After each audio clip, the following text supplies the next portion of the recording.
아멘.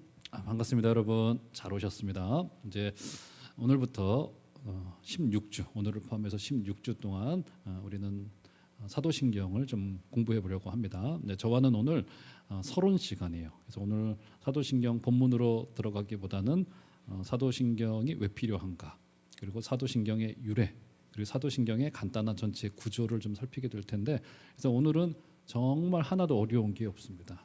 제가 또 교재에 구조도 이렇게 나누어 드렸어요. 그래서 오늘은 설교 시간도 그리 길지 않을 테지만 간략간략 하는 것들은 이게 또 솔직히 저는 이렇게 뭔가를 쓰면서 설교 듣는 게 저도 잘 안 해봐서 유익한지 잘 모르겠습니다만 필요한 것들이 있으시다면 여기에 이제 빈칸들을 이제 많이 마련을 해두었습니다. 보시고 활용을 하시고 다음 주부터 시작되어질 수요일부터 시작되어질 이제 사도신경 본문은 아무래도 우리 기독교의 이게 뼈대가 되는 내용들이에요. 그래서 상당히 중요한 내용들이 전달이 될 텐데 여러분 꼭 우리 목사님들 위해서 기도해 주시고 사모해 주시고 미리 좀 사도신경도 우리가 암송해 왔는데 한번 묵상도 해오시고 좀 깊이 생각도 해오시고 하시면 저와 여러분들에게 상당한 유익이 되리라 생각이 되어집니다. 자, 오늘은 이제 사도신경에 대하여서 사도신경 내용으로 들어가기보다는 사도신경에 대하여서 여러분들에게 말씀을 드리려고 해요. 오늘 참 공생애의 3년 기간 중에 아마 우리 예수님의 마음에 가장 흡족했던 현장이 베드로가 이 고백을 했을 때예요. 주는 그리스도시요 살아계신 하나님의 아들입니다 라는 이 고백을 하자 우리 예수님이 어떻게 말씀하셨습니까? 내가 너의 고백 위에 내 교회를 세우겠다는 주님의 비전을 굉장히 구체적으로 말씀하세요. 그리고는 우리 지난번에 살펴보았지만 그 교회가 음부의 권세가 이기지 못할 것이다 라고 말하고요. 그리고 그 19절에 보면은 내가 천국 열쇠를 그 교회에게 너에게 주겠다라고까지 말씀하셨어요. 그 시작이 어디였습니까? 베드로의 신앙 고백으로부터 시작했어요. 그렇기 때문에 이 신앙 고백이라고 하는 것은 우리에게 상당히 중요한 것이다. 이 교회가 세워진 굉장히 중대한 기초일이라 생각이 되어집니다. 여러분 다 기억나실 겁니다. 세례식을 거행할 때 여러분 제가 교단마다 조금씩 다릅니다. 우리와 통합측은 거의 유사하더라고요. 조금씩 다릅니다만 그 지원자에게 몇 가지 질문을 합니다. 질문을 해요. 아마 이번 봄에도 한 2분 정도 세례식 이제 다다음 주에 좀 있게 될 예정인데 자신의 신앙 고백을 예라고 분명하게 제가 묻는 질문에 공회 앞에서 대답하도록 합니다. 여러분 왜 세례식을 왜 제 목양실로 들어와서 그저 은밀하게 하지 않을까요? 왜요? 왜 그럴까요? 고백이기 때문이에요. 고백이라고 하는 것은 그 고백을 듣는 누군가가 있는 겁니다. 그리고 고백을 하는 대상이 있는 거예요. 그러니까 우리는 공회 앞에서 내 신앙을 공적으로 고백하는 겁니다. 그리고 베드로가 그러하였듯이 그 바로 고백 위에 이 교회라고 하는 공동체가 세워져 가는 겁니다. 그래서 이 공회, 삼부 예배라고 하는 우리 공회잖아요. 공회 앞에서 성도들이 다 들을 수 있게끔 당신 예수 그리스도를 당신의 구주로 받으십니까? 는 질문에 예라고 분명하게 대답을 하고 나서 세례를 줍니다. 그 고백을 한 자에게만 세례를 주는 것이기 때문에. 그래서 성도라고 한다면 내가 믿는 분이 누구인지를 입술로 이 공회 앞에서 그리고 세례 받으신 분이라고 한다면 그 과정을 다 겪어오신 거예요. 심지어 우리가 혹여나 누군가에게 끌려가서 순교의 위험에 처할 때도 그 고백을 우리의 입으로 할 수 있어야만 됩니다. 그분이 나를 위해서 어떤 일을 행하셨는지를 고백할 수 있어야 됩니다. 그래서 이 신앙 고백을 준비하면서 사도신경, 이제 우리가 이제 공부하게 될 16주 동안의 이 사도신경은 굉장히 훌륭한 교재가 되어져 왔습니다. 왜냐하면 이 사도신경은 성경 교리에 굉장히 중요한 핵심을 담고 있기 때문입니다. 여러분 보시면 알겠지만 사도신경이 교리의 전체를 담고 있질 않아요. 교리에. 저는 이제 여러분 항상 혹시 실수할까 봐 예배 인도할 때는 항상 사도신경을 보고서 이렇게 주로 좀 읽어요. 우리가 암송하고 읽고 있는 이 사도신경은 여러분 어때요? 성경의 전체 교리를 다 담고 있지는 않습니다. 아시는 바대로 여기에 빠진 것들도 많습니다. 하지만 우리가 성도로 출발점에 선다면 이것은 없어서는 안 될 것이다라고 하는 굉장히 기초적이고 뼈대의 내용들이 여기에 담겨져 있는 거예요. 마치 뼈대와도 같습니다. 그래서 우리가 이 뼈대를 기초로 하여서 여러분 어떻게 됩니까? 이 위에 집을 세워가는 거예요. 예, 여기에 콘크리트도 붙게 되어지고 여기에 아름다운 데코레이션도 하게 되고 하는 게 이 뼈대가 그 안에 있기 때문에 가능하게 된다는 것이죠. 사도신경을 통해서 우리는 기독교의 기본 진리를 온전히 이해할 수 있게 되어지고 그렇게 하나님을 알아갈 때 우리에게 그 뒤에 따라오는 거룩한 삶까지도 가능하게 되어지는 이런 연쇄적인 일들이 벌어지게 되어지는데 바로 베드로의 신앙 고백으로부터 교회가 하나 둘씩 세워졌던 것처럼 신앙 고백이 불분명하면은 교회라고 하는 실체는 절대로 세워질 수 없습니다. 제가 후에도 말씀드리겠지만 교회라고 하는 것은요, 인간의 그 열정이나 우리의 신념이나 우리의 진심으로 세워지질 않아요. 교회는 오직 사실에 위에 세워지는 겁니다. 그 사실이 뭡니까? 예수님이 우리의 구주가 되어주시고 하나님이 창조주가 된다는 것은 그것은 우리의 진심이 아니에요. 그것은 객관적인 사실인 겁니다. 그 사실 위에 교회라고 하는 이 공동체가 차곡히 세워져 가는 거라고요. 그래서 우리는 사실을 믿는 존재들이에요. 사실. 우리는 팩트, 흔히 말하는 영어로 팩트, 사실, 객관적인 진리를 믿는 것이지 어떤 사람들의 견해나 심지어 감정이나 우리의 열정이나 우리의 신념, 심지어 우리의 진심도 이 교회의 기초가 될 수 없다라고 하는 사실을 우리가 반드시 알아야 됩니다. 자, 그러면 이 사도신경이 도대체 지금 21세기에 도대체 왜 필요한가? 사도신경의 유래는 여러 가지의 좀 설이 있지만 주로 언제 완성이 되어졌냐면 5세기경 혹은 늦으면 6세기경에 그러니까 400여 년, 500여 년경에 이 사도신경이 로마 교회에 의해서 완성됐다고 알려져 있습니다. 한 적게 잡아도 한 1500년, 1600년 정도 된 굉장한 고대 문서인 겁니다. 이 문서가 이 21세기 휴대폰으로 전화를 하는 이 시대 속에 휴대폰으로 영상 통화를 우리가 무료로 하고 있는 시대 속에서 도대체 이 고대의 문서가 우리에게 과연 효력이 있는 것인가? 그렇잖아요. 우리도 매 예배마다 사도신경을 암송하고 있고요. 사도신경이라고 하는 것은 이제 예배 때 암송해야만 되는 굉장히 중요한 이제 하나의 예배의 또 한 순서가 되어졌습니다. 그런데 우리가 그저 이 암송에 그쳐 있는 것은 아닌가? 사도신경은 암송을 넘어서서 사도신경 하나하나의 구절에 우리가 응답을 해야 될 텐데 하나님이 우리의 창조주 하나님이시래요. 여러분 그 사실이 있다라고 한다면 그 사실을 듣는 어떤 자연인이 있어요. 그렇죠? 그럼 그 사람은 이 성경의 이 주장에 성경의 주장이라고 한번 가정을 해봅시다. 이 주장에 반응할 수밖에 없겠죠. 거짓말이라고 반응을 하거나 무시하거나 아니면 이것을 받아들여서 인생이 심각해지는 거예요. 그 뒤로부터 창조주 하나님이라고 하는 성경이 우리를 만드신 하나님이 있다라고 생각을 한단 말이죠. 그러면 거짓말이라고 치부하거나 아니면은 들으려고 하고 있지 않거나 아니면 여기에 반응하거나 몇 가지의 옵션이 없어요. 우리에게 그런 도전들을 주고 있는 것이 이 사도신경이 주고 있는 굉장히 중대한 내용인 겁니다. 그러니까 사실은 사도신경의 문구 하나하나는 단순히 교리적인 내용들을 넘어서서 사실은 우리의 인생의 전체의 가치관을 바꿔놓을 수밖에 없는 굉장히 중대한 사실. 우리는 이제 15번을 나누어서 하게 될 텐데 이 구절 하나하나가 우리에게 굉장히 중대한 사실들을 주고 있고 이 세속의 가치관에 어마어마한 도전들을 우리에게 주고 있다는 사실을 여러분 이제 매주마다 발견하게 될 것입니다.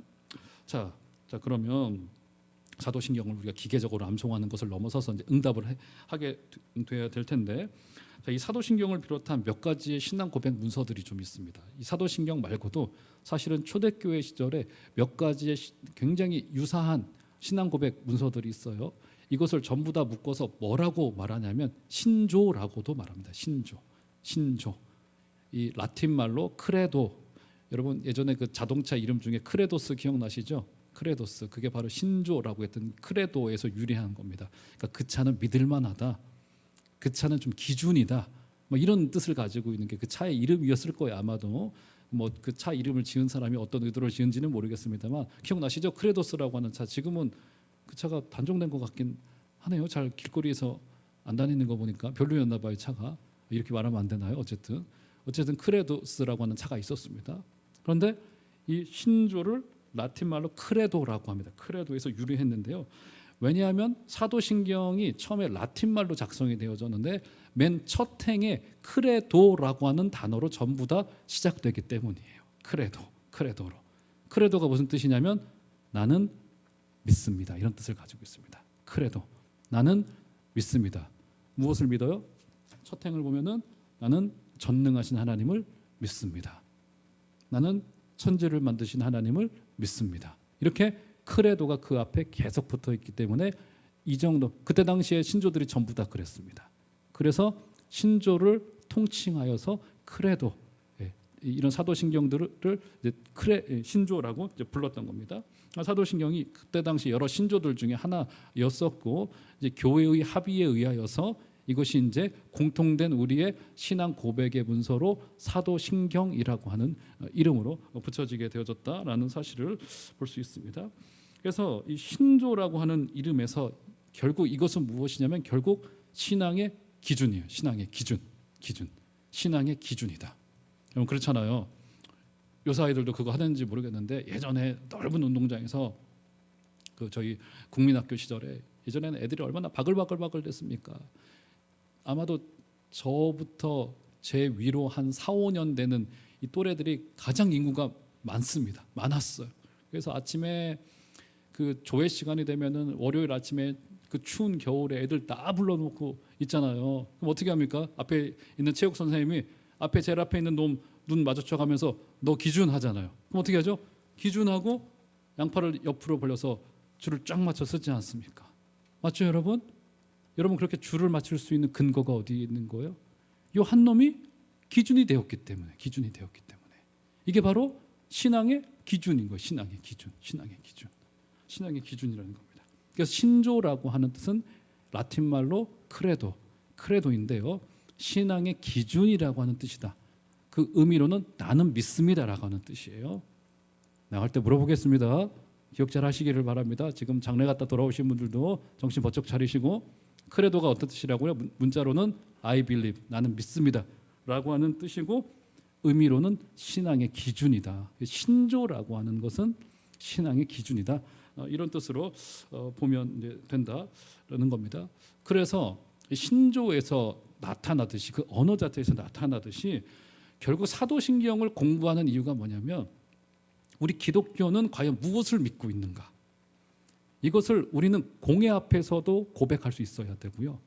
그리고 외부의 사람들에게도 우리가 믿고 있는 바를 명확히 말할 수 있어야 됩니다. 그저 하나님 좋으신 거 믿어 이 정도가 아니라는 거예요. 건강하고 탄탄한 교회가 되기 위해서는 과연 우리는 무엇을 믿고 있느냐는 고백을 하고 있는 거예요. 그래서 사실은 예배의 시작을 사도신경으로 하는 것은 상당한 의미가 있어요. 사실 안 해도 괜찮습니다. 굳이 이것을 꼭 껴 넣어야지만이 예배가 완성되는 건 아니에요. 하지만 사도신경을 반드시 그 앞자락에나 아니면 중간에 하는 교회들도 좀 있습니다. 이것을 껴 넣는 것은 상당한 의미가 있습니다. 왜요? 우리가 예배하는 이유는 이런 하나님과 이런 그리스도를 믿고 있고 교회는 종말을 향하여서 이렇게 갈 것이기 때문에 나는 이것을 믿습니다. 그러기 때문에 우리는 예배합니다. 이렇게 되는 거거든요. 상당한 저는 사도신경은 의미가 있다라고 생각을 해요. 기독교는 우리가 무엇을 믿고 있는지를 말할 수 있어야 돼요. 그저 우리의 관념에서나 우리가 고안해낸 생각으로 하나님을 고백하는 게 아닌 거란 말이죠. 성경에 기초하여서 우리는 무엇을 믿고 있는가를 말할 수 있어야 돼요. 여기 자연에 따라올 수 있는 게 뭡니까? 그렇게 우리는 지금 무엇을 선포하고 있는 것이고 무엇을 실천하고 있는 것인가. 그렇죠? 기독교는 궁극적으로 인간들에게 우리가 겪고 있는 이 불행의 문제에 대하여서 이 아픔의 문제에 대하여서 이 죄의 문제에 대해서 어떤 해결책을 주고 있는가라고 하는 것이고요. 결국 인간이 어디로 와서 어디로 흘러가게 될 것인가. 전능에서 천지를 창조하신 하나님으로부터 시작하여서 교회를 통하여서 끝내 그리스도가 다시 오실 것을 믿는 고백으로 사도신경이 구성되어져 있는 것은 인간이 어디로부터 와서 어디로 흘러가는가를 정확히 말할 수 있어야만 되는 것이 바로 이 신조의 역할이고 사도신경은 그 신조 중에서도 교회가 정리한 아주 탁월한 문서이다. 이렇게 볼 수 있는 거예요. 그래서 제가 이제 교재에도 적어놨습니다만 신조라고 하는 것은 무엇이냐면 신앙의 내용을 체계적으로 고백한 것입니다. 그래서 어떤 학자는 그것을 제가 거기에 이제 코테이션했죠. 인용을 해왔죠. 교회의 모든 가르침의 근본 원리를 요약하여 표현한 것이다. 그렇죠. 아주 쉽고도 적절한 표현인 것 같아요. 교회의 모든 가르침의 근본 원리를 요약하여 표현한 것이 바로 사도신경이다, 신조다, 이렇게 볼 수 있는 겁니다. 자, 그러면 이 신조가 세워지기까지 이제 그 역사 속에 있었던 사건들이 너무나도 많기 때문에 다 말할 수가 없습니다. 이 특별히 초대교회 예수님이 승천하시고 돌아가시고 부활하시고 승천하시고 교회가 시작되면서부터 가장 핫한 이슈가 무엇이었냐면 과연 우리 예수님이 어떤 분이냐에 관한 이슈였습니다. 특별히 유대인들에게는 이 예수님이 구약에서 말한 그 성부 하나님과 어떤 관계에 있느냐가 너무나도 중요했습니다. 그분이 하나님일 수 있느냐, 하나님보다 조금 덜한 존재 아닌 거냐, 이런 논쟁이 계속 있어 왔었습니다. 거기다 더불어서 그 성령, 보혜사로 오신 성령은 과연 어떤 분이신 거냐, 이 논쟁이 계속 수백 년 동안 있어 왔었습니다. 그래서 교회사를 공부하다 보면 초대교회 시절에 몇 번의 이제 종교회의를 열게 됩니다.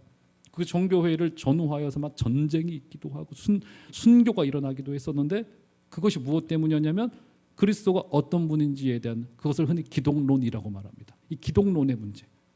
예수님이 과연 하나님이신 거냐, 하나님보다 조금 못하신 존재인 거냐, 요한복음을 보면 그럴 것 같단 말이죠. 이런 기독론 논쟁이 굉장히 심각했었어요. 그래서 이 사도신경도 사실은 전체가 삼위일체의 구조로 되어져 있는 이유도 초대교회의 그런 격렬했던 논쟁을 반영하고 있는 거예요. 그래서 과연 이 하나의 이 신앙 고백 때문에 이 많은 순교자들이 배출되기도 했다라고 하는 것이, 우리가 지금 이 하나의 문장으로 되어져 있는 이 사도신경이 여기에 좀 피가 묻어 있어요. 여기에는 순교자들의 어마어마한 헌신들이 여기에 담겨져 있는 거고요. 우리는 간단하게 암송으로 끝내버릴지는 모르겠지만 그들은 이 문구 하나를 지키기 위해서 자신들의 목숨을 걸었을 정도로, 이 문구는 상당히 우리 선배들이 지켜냈던 상당히 중요한 문구이다. 그래서 단순히 이것을 우리의 감정으로만 읽어내는 것이 아니라 이제 이 공부하는 15주, 16주 동안에 여러분들이 이것 하나하나에 반응하고 이것 하나하나에 응답하고, 그렇죠? 그래서 오늘 저는 말씀의 제목을 어떻게 했습니까? 응답하라 사도신경. 우리 사도신경에 응답하는 거, 우리가 사도신경이 우리를 부르고 있는 바대로, 그렇죠? 시대의 정신과 이 어두움의 시대 속에서 전능하신 하나님을 내가 믿고 있다는 이 고백이 얼마나 위대합니까? 맞잖아요. 많은 사람들이 세상의 것들을 신봉하고 있고 세상의 가치를 신봉하고 있는 이 시대 속에서 우리 그리스도인들은 사도신경의 첫 구절로서 전능하사 천지를 만드신 하나님을 내가 믿습니다. 얼마나 멋집니까? 우리 그것을 이제 배워가는 거예요. 그래서 우리 부교육자님들하고 이 수요예배를 어떻게 좀 조밀하게 할까 하면서 이 사도신경과 십계명과 주기도문을 좀 제가 하고 싶다는 마음이 좀 들어서 굉장한 장기 프로젝트죠. 벌써 이제 1년이 뭡니까? 이 시편과 더불어서 지금 하고 있는 상황인 건데, 이 16주의 가정을 좀 사모해 주시고 영상으로 보고 계신 분들도 많이들 와주시고, 특별히 이 교재 우리 교육자님들이 그 고생해서 사실은 이 바쁜 때 좀 만드셨어요. 그래서 꼭 가져가셔서 이것도 활용해 주시고 그러시기를 부탁을 드리겠습니다. 자, 그러면 이것이 이제 왜 필요했을까? 왜 필요했을까? 사도신경이 필요한 이유 크게 두 가지입니다. 교재에도 적어놨는데요. 먼저는 교회의 내적인 필요 때문이었습니다. 교회의 내적인 필요. 초대교회가 예루살렘으로부터 시작되어져서 교회가 점점 더 많아지기 시작을 한 겁니다. 그리고 교회도 점점 더 덩치가 커지기 시작을 했어요. 여러분, 그러다 보니까 자연히 어떤 필요가, 어떤 요구가 생겨났겠습니까? 신앙의 내용을 새로 들어오는 소위 말하는 우리로 말하는 새신자들, 초신자들에게 신앙의 내용을 체계적으로 가르칠 교재가 필요했어요. 우리로 말하면 세가족 교재 비슷한 것들이 필요했습니다. 그때로부터 예수님이 누구신지, 하나님이 어떤 분인지, 교회 생활은 어떻게 해야 되는 것인지, 주기도문을 통하여서는 기도를 어떻게 해야 되는 것인지에 대한 교육의 필요가 생겨나기 시작을 했습니다. 그렇죠? 그래서 성경 전체가, 그러니까 성경을 한 구절 한 구절을 다 설명하기는 힘들었겠죠. 그래서 성경 전체를 요약하여서 간단하게 가르칠 수 있는 것이 무엇이 있을까를 고민하기 시작을 했어요. 그러다 보니까 대표적으로 나온 것이 구약의 십계명, 그리고 성경 전체를 요약한 교리적인 신조들이 그 초대교회 시절에는 이제 많이 회람이 되기 시작을 했었습니다. 그래서 이미 1세기, 2세기 때의 문서들을 살펴보면은 사도신경과 매우 유사한 형태의 신앙 고백 문서들이 아주 여러 곳에서 여러 교회 가운데 존재했다는 그 흔적을 여러 군데서 찾을 수가 있습니다. 그렇죠? 그래서 이것은 그러니까 성경 전체가 무엇을 말하려고 하는가는 인간의 가장 뭐라고 될까요? 그냥 본성적인 욕구입니다. 우리는 체계화시켜 이해하기를 원해요. 인간은 하나님이 주신 이 이성에 따라서 과연 이 성경 전체가 여러분 성경이 우리에게 그저 감동적인 스토리로 남으라고 준 건 아닌 거잖아요. 이 감동적인 스토리 안에 담겨져 있는 그 가르침들, 교훈들, 그 요약들이 무엇인지를 알도록 우리를 부르셨거든요. 그래서 우리 교단 같은 보수적인 신학교에서는 이 교리 신학, 조직 신학, 흔히 이제 조직 신학이라고 말합니다. 교리라고 하는 것은 성경의 내용을 요약해 놓은 것이에요. 그래서 가장 중요하게 여겨요. 물론 거기에 좀 단점도 있지만 어쨌든 상당 부분 이해가 되는 거예요. 사도신경이 이제 그런 내용인 겁니다. 과연 사복음서를 읽었는데 너무 감동적이에요. 내용이 너무 좋아요. 그런데 이것이 말하고 있는 그 논지가 뭐냐는 거예요. 이 성경 창세기부터 요한계시록까지 전체가 말하려고 하고 있는 전체의 논지가 뭐고 주제가 뭐냐는 거예요. 그것을 요약한 것이 바로 이 사도신경과도 같은 이 신조가 된다 이렇게 볼 수 있겠고, 바로 그것을 가지고 새로 교회에 들어오는 분들을 교육을 시켜야 될 거 아닌가라는 생각이 초대교회 교부들 사이에 일어나기 시작을 해서 그 문서들을 나름대로들 작성을 한 거예요. 그게 바로 이제 겁니다. 그래서요, 아까도 말씀을 드렸지만 왜 이 신조가 우리에게 중요하냐면요, 우리 교회는요 신념, 그러니까 인간의 신념을 믿는 게 아니기 때문입니다. 이게 너무나도 중요해요. 인간의 그 진심을 믿는 게 아니기 때문이에요. 기독교는 아까 말씀드렸듯이 우리는 사실을 믿는 자들입니다. 그 누구보다도.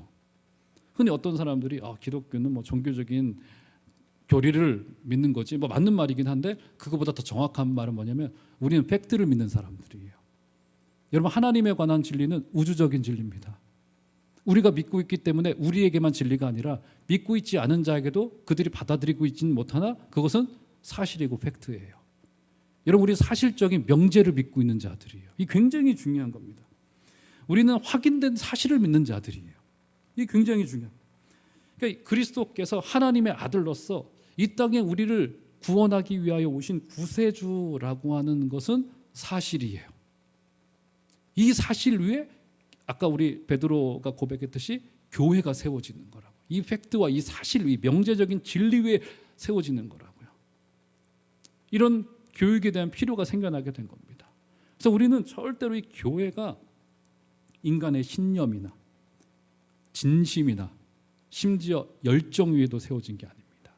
이것은 뭐예요? 우리의 신앙 고백 위에, 신앙 고백 위에. 그 신앙 고백이라고 하는 것은 바로 하나님이 어떤 분이고 우리를 위해서 무슨 일을 하셨고 아들을 보내셨고 한 이 사실 위에 세워지는 것이 바로 이 교회다라고 하는 것을 우리가 여러분 아셔야 됩니다. 여러분 생각을 해보세요. 사람의 신념이나 사람의 경험이나 사람의 진심이라고 하는 것이 얼마나 얄팍하고 얼마나 맹랑스럽습니까? 맞잖아요, 여러분. 여러분, 이제 제가 이제 안 하고 넘어갔습니다만 아마 이번 주일에 그 얘기가 나올 텐데, 베드로가 주님의 그 베드로뿐만이 아니죠. 그 제자들이 주님의 그 배반의 예고 앞에 제자들이 어떻게 말했습니까? 어떻게 반문했어요, 주님께? 저는 아니지요. 한 명씩 다 돌아가면서 저는 아니지요. 다 물었습니다. 제가 한번 여러분들께 여쭤볼게요. 그리고 베드로는 어떻게까지 이야기를 했습니까? 다른 사람들은 다 주님을 배반할지라도 저는 배반하지 않을 겁니다. 저는 주와 함께 죽는 자리까지 가겠습니다. 이 얘기를 했어요. 제가 그거를 가만히 묵상하고 이 자료 저 자료 찾아보는데 제가 여러분들께 질문 드려보고 싶어요. 제자들이 나는 아니지요 할 때 제자들의 그 마음이 진심이었습니까? 아니었습니까? 그들의 신념이 이게 진실됐을까요? 아니었을까요? 그들의 진심이었어요. 베드로가 내가 주와 함께 죽을지언정 내가 그 자리까지 가겠습니다. 주를 절대로 배반하지 않겠고 절대로 떠나지 않겠습니다 라는 그 말은 누가 봐도 진심이었어요. 근데 문제가 무엇이었습니까? 나중에 배반했어요. 불과 몇 시간 뒤에. 그 진심의 깊이는 너무나도 깊었습니다. 그런데도 불구하고 그들은 불과 몇 시간 만에 주님께 등을 돌렸어요. 왜요? 그 진심이 진리 위에 기초가 되지 않았기 때문에. 그래서 교회가 중요한 것은 사람의 진정성, 사람의 진심도 다 중요한 겁니다. 그런데 그것과는 정말 비교가 되지 않게 중요한 것은 우리가 정말로 그 진리라고 하는 기초 위에 세워져 있느냐가 훨씬 더 중요한 겁니다. 사람의 진심은요, 너무너무 맹랑해요. 너무너무 마치 바람에 낙엽 흔들리듯이 이리저리 왔다 갔다 하는 것이 사람의 진심이고요, 사람의 신념일 수 있어요. 그럼 믿을 바가 못 됩니다. 존중할 수는 있어도. 맞잖아요, 여러분. 교회는 분명한 진리 위에, 예수께서 우리의 구세주라고 하는 그 진리가 흔들리게 된다면, 그래서 이런 가르침이 강한 교회는요, 교회에 혹 인간 때문에 어려움이 찾아오더라도 보니까 크게 흔들리지 않더라고요. 근데 진리가 약한 교회들은 막 휙휙 흔들리게 되어지고 조금만 어려움이 찾아와도 막 넘어지게 되어지고 하는 경우들을 너무나도 많이 봐요. 교회는 바로 진심 위에, 신념 위에, 진정성 위에 세워진 것이 아니라 어디 위에요? 진리 위에. 이 천지의 차이일 거예요. 사람의 신념과 진심이 잘못되면요, 여러분 진심을 가지고 제가 물어볼게요. 저 북한의 김정은, 북한을 향한 그 마음이 진심일까요? 진심이 아닐까요? 진심이에요. 그도 심지어 그도 진심이에요. 그게 뭐라고 해야 될까요? 주체사상, 그의 신념은 진실돼요. 그런데 기초가 잘못되어져 있으면 그 진심이 수천만 명의 저 인민을 불행하게 만드는 이를 겪어 만난 말이죠. 사람의 진심과 사람의 신념은 맹랑한 겁니다. 사랑하는 여러분, 저와 여러분들이 날마다 순결하게 하나님 그 말씀의 기초 위에 서주시는 여러분들 되시기를 주의 이름으로 부탁을 드립니다. 그렇죠? 그래서 교회 내적인 필요가 생겨났습니다. 성도들을 진리로 가르쳐야 됐었어요. 자, 그런데 이것만 있었던 것이 아니죠. 두 번째 이유는 뭐냐면 교회의 외적인 필요도 좀 있었습니다. 외적인 필요라는 것이 무엇이었었냐면요, 교회가 시작으로부터 지속적으로 공격을 받아왔습니다. 교회가 점차 성장하면서 이제 이단들의 오류를 논박해야 될 필요를 느꼈습니다. 그 중에서도 아까 말씀드렸듯이 이 기독론 논쟁, 예수님이 어떤 분이냐, 이게 바로 기독론입니다. 뭐 기독론이 어려운 말이 아니에요. 예수님이 어떤 분이냐, 이 기독론이에요. 이 기독론 논쟁이 가장 심각했어요. 예수님이 진실된 하나님이시냐, 이 논쟁이 강력했습니다. 그래서 이 사도신경이 주로 그리스도에 관한 고백이 한 70%를 이루고 있어요. 그 이유가 뭐냐면 초대교회의 그런 논쟁이 가장 심각했던 것을 여기에 반영하여서 이렇게 되어져 있는 겁니다. 그래서 하나님에 대한 고백이 어떤 분들은 여기 좀 약한 거 아니냐, 성부에 대한 고백이. 사실 성령에 대한 고백도 굉장히 약해요. 주로 그리스도가 어떤 분인지에 대한 고백을 주로 이루고 좀 있습니다. 그렇죠? 그래서 이런 이 외부로부터, 이단들의 오류로부터 이렇게 방어를 해내야 됐습니다. 그래서요, 지금 이 시대도 가만히 이 이단들, 어딥니까? 이 구원파도 그렇고요, 이 신천지도 그렇고, 그리고 그 어딥니까? 그 저기 얼마 전에 죽어나간 문선명 그 교회 어디죠? 아, 통일교도 가만히 살펴보면 거의 모든 것이 이 기독론 논쟁이 그 중심에 있는 것을 볼 수 있어요. 거의 살펴보면 그렇습니다. 지금 또요, 이 잘못된 사조의 이 공격들, 이단의 공격들에서 우리가 자유로울 수 있고 우리가 이길 수 있는 능력은 어디 있냐면 우리가 믿고 있는 바를 고백하는 거예요. 여기서 흐려지기 때문에, 그러니까 이단이 어떻게 공격하는지를 아는 것도 중요한데, 그것보다도 훨씬 더 효과적인 방법은 뭐냐면 내가 지금 믿고 있는 바를 내가 분명하게 알고 있고 고백할 수 있으셔야 된다는 거예요. 이단들의 공격이 좀 있었다라고 하는 사실인 겁니다. 그렇죠? 이것은 이제 공부해 나가면서 좀 들으실 테고, 그리고 외부의 공격 중에는 이단뿐만이 아니라 그 시대를 지배하는 사조들, 신앙을 지켜야 됐습니다. 지금도 그렇지만 기독교 역사의 2000년 기간 동안에 계속 교회를 무너뜨리려고 했었던 이단들의 공격은 아니지만 시대의 뭐라 해야 될까요? 그 시대의 가치관들, 그 주류적인 내용들이 기독교의 신앙과 충돌이 되는 경우들이 상당히 많이 있었습니다. 지금 이 시대 가운데는 무엇이 있을까? 뭐 더 말할 나위도 없죠. 너무나도 많이 있습니다. 아마 지금 이 시대는요, 저 통일교 문선명이나 지금 신천지의 공격보다도 훨씬 더 우리 기독교를 넘어뜨리려고 하고 있는, 눈에 보이지는 않지만 우리를 향한 그 공격들이 너무나도 많아요. 그 가운데 우리는 굵직한 기독교의 역사관을 가지고, 그렇지, 우리가 어디쯤에 있는지 이렇게 점을 찍을 수 있어야 돼요. 그렇지, 우리가 이쯤에 와 있지, 우리 종암제일교회가 그렇지, 하나님의 뜻이 이것이지 라고 하는 이 전체의 그림이 어느 정도 우리의 눈 속에 보여와야지만이 우리가 사실은 큰 실수를 하지 않을 수 있게 되어지는 거라고요. 근데 이 가치관에서 멀어져 있으면 복음마저도 너무 좁게 보거나, 근데 요즘 그런 이야기들을 많이 합니다. 개인화된 복음이라고 이야기를 해요. 개인화된 복음. 이게 뭐냐면 이 복음이 개인의 행복을 증진시키는 것으로 너무 축소되어져 있어요. 저는 물론 이 구원이, 복음이 분명히 한 사람에게 행복을 준다고 저는 믿습니다. 제가 만약에 복음을 알지 못했다면 정말 기쁘게 살 수 있었을까, 이런 의문을 가져요. 하지만 복음이 그것만은 아니라는 거예요. 요즘에 그래서 신학교에서는 이 개인화된 복음, 사사화된 복음에 대한 경고의 목소리들을 이 신학자들과 여러분들이 말하고 있어요. 개인의 행복을 증진시키는 것만으로 복음을 이해하고 받아들인 경우들이 너무나도 많다는 거예요. 복음 그것도 훨씬 더 크고 풍성한데, 그래서 이런 교리들이 우리에게 시선을 넓히도록 도와주고 하나님의 뜻이 무엇인지를 발견하게 하고 하는 이 시선을 우리에게 열어줄 수 있겠다 싶은 생각을 갖게 되어지는 겁니다. 자, 그래서 이렇게 이제 여러분, 사도신경이 필요한 이유는 교회의 내적인 필요, 교회의 외적인 필요 때문에 이런 신조들이 자연스럽게 생겨나지고 우리가 성경으로부터 알고 있는 이 내용들을 요약하여 우리 언어로 표현한 것이 신조이다라고 하는 사실을 여러분 아셔야 되겠습니다. 자, 시간이 생각보다 좀 많이 지났는데, 자, 사도신경의 역사를 간단히 살피고 이제 구조를 살피고 마치도록 하겠습니다. 지금부터 제가 설명드리는 역사는 뭐 저도 그렇고 여러분들도 그렇고, 저도 이제 요거 이제 설교 준비하면서 저도 이제 공부하면서 알았던 내용이 많기 때문에 굳이 여러분들이 깊이 아실 필요는 없을 것 같아요. 하지만 간단하게 말씀을 드릴게요. 사도신경의 기원, 역사적인 기원을 살피면 215년에 히폴리투스라고 하는 교부가 질문식 신앙 고백서를 만들기 시작합니다. 그 문서가 지금의 사도신경과 굉장히 유사해요. 그래서 그것을 가지고 세례자 교육을 시켰던 역사의 기록이 있습니다. 자, 그러다가 340년경에 마르셀루스라고 하는 또 다른 교부가 신앙 고백서를 문서로 만들기 시작을 합니다. 지금의 사도신경과 거의 90% 유사하다고 보면 되겠어요.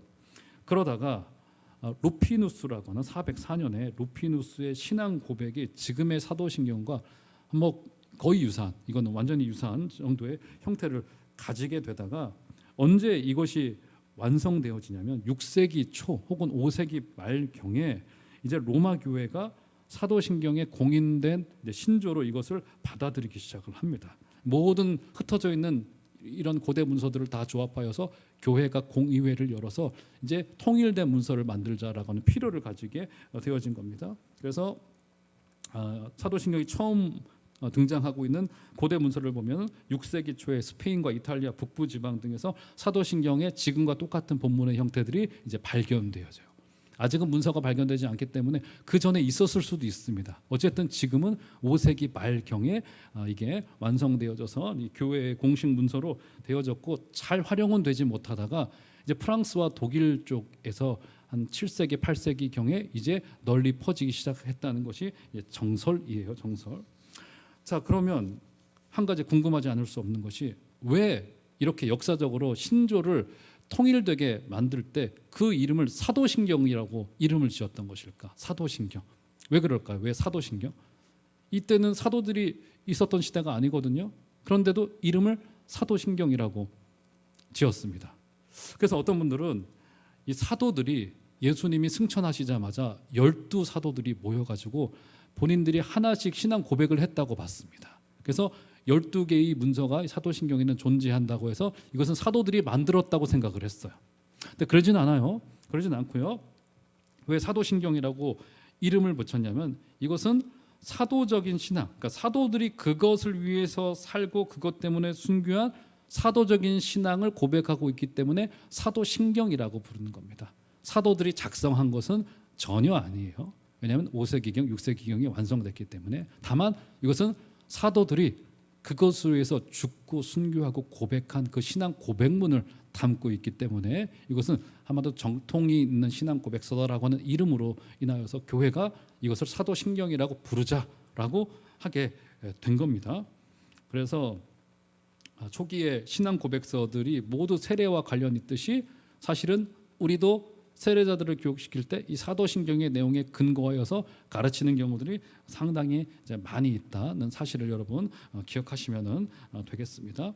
자, 그래서 지금까지 사도신경의 역사, 그러니까 사도신경이 필요한 이유 첫 번째, 두 번째 사도신경의 역사를 좀 간략하게만 말씀드렸고요. 다음에 세 번째 가장 이제 오늘 실제적인 부분, 이제 남은 시간 한 3, 4분 동안에 여러분 가지고 계신 이 교재 3페이지에 보시면 여기 이제 구조가 있습니다. 자, 이것을 한번 다 펴셔야지 오늘 말씀을 마무리할 수 있을 것 같습니다.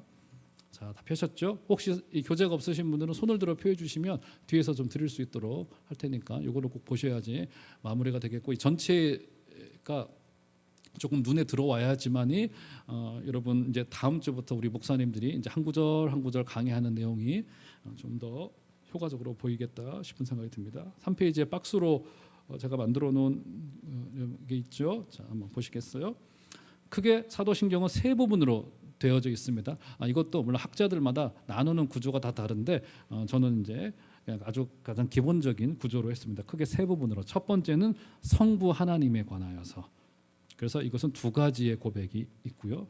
두 번째 가장 많은 부분이 바로 예수 그리스도에 대하여서 기독론이라고 말했죠. 흔히 첫 번째는 신론입니다. 신론. 두 번째는 기독론이고요. 그것이 바로 이제 되어져 있고, 세 번째가 성령 교회 말씀에 관하여서 이렇게 나누어져 있습니다. 그래서 전체가 삼위일체가 전체에 흐르는 맥락이다, 이렇게 볼 수 있는 거예요. 간략간략하게만 보시죠. 자, 하나님에 대해서는 첫 번째, 두 번째 고백입니다. 전능하사. 하나님은 나는 전능하신 하나님을 믿습니다. 이 고백을 하는 거예요.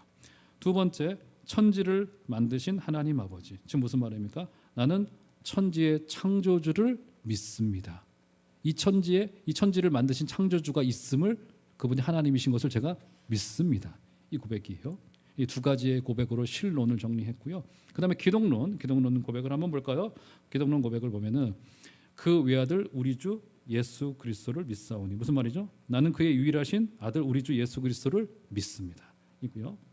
그다음에 크게 두 번째에서 두 번째 보시면 성령으로 잉태하사 동정녀 마리아에게 나시고. 이게 무슨 말입니까? 나는 성령으로 잉태되어 동정녀 마리아에게 나신 예수 그리스도를 믿습니다. 그다음에 세 번째, 본디오 빌라도에게 고난을 받으사. 나는 본디오 빌라도에게 고난 받으신 예수 그리스도를 믿습니다. 십자가에 못 박혀 죽으시고 장사하신, 나는 십자가에 못 박혀 죽으시고 장사되신 예수 그리스도를 믿습니다. 그다음에 사흘 만에 죽은 자 가운데서 다시 살아나시며, 나는 사흘 만에 죽은 자 가운데서 부활하신 예수 그리스도를 믿습니다. 그다음 하늘에 오르사. 여섯 번째, 나는 하늘로 승천하신 예수 그리스도를 믿습니다.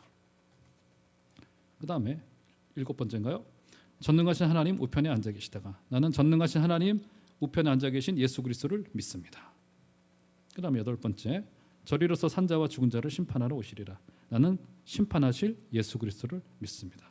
여기까지가 기독론이고, 기독론이 여러분 보시는 바대로 거의 이제 60% 70% 가까이를 차지하고 있는 것이 사도신경의 구조인 겁니다.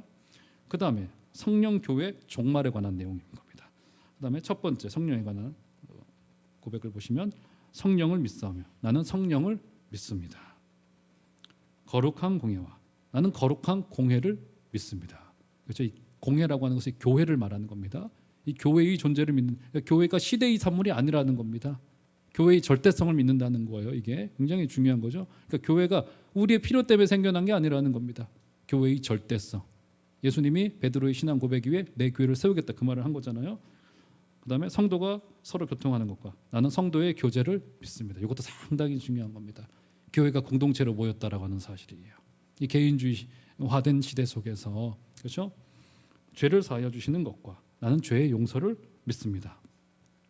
몸이 다시 사는 것과 영원히 사는 것을 믿사옵나이다. 나는 몸의 부활과 영생을 믿습니다. 하면서 종말에 관한 이야기를 하고 있는 겁니다.